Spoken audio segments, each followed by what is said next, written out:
Bonsoir Jean-Marie Roire, Bonsoir. romancier académicien, auteur de Mes révoltes chez Gallimard et Omar, la fabrication d'une injustice chez Bouquin. Le président a-t-il raison de s'inquiéter?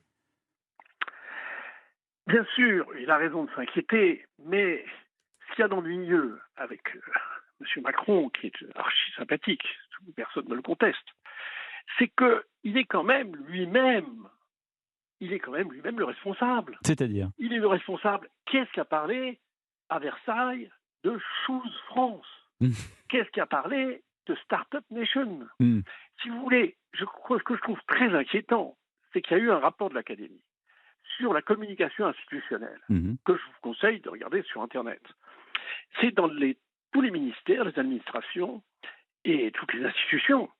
C'est le franglais. Mhm. Le franglais est en train de tout contaminer, est en train de détruire la langue française, qui dans 20 ans, je vous l'annonce, sera une langue morte.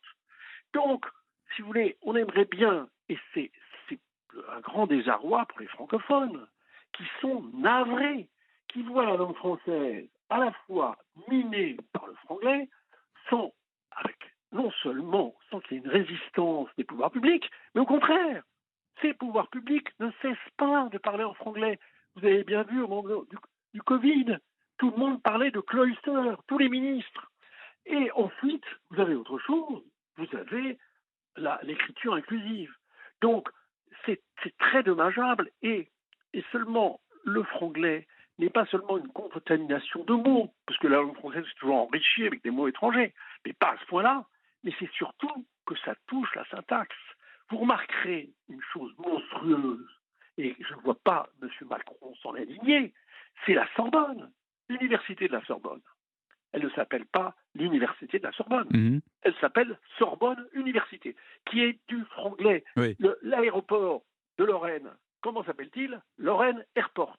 Alors, vous voyez, il y a une loi qui s'appelle la loi Toubon, Oui. qui devrait être respectée, parce que ou bien on respecte les lois, ou bien on ne les respecte pas. Eh bien, cette loi Toubon n'est absolument pas respectée. Et c'est à qui la faire respecter? C'est au président, c'est au ministre. Donc, comment Ouais. voulez-vous que les malheureux francophones nous fassent confiance, que nous sommes les premiers à détruire notre propre langue? On entend votre point de vue, Jean-Marie Roire, et d'ailleurs la loi Toubon, souvenez-vous qu'on appelait la loi Allgood.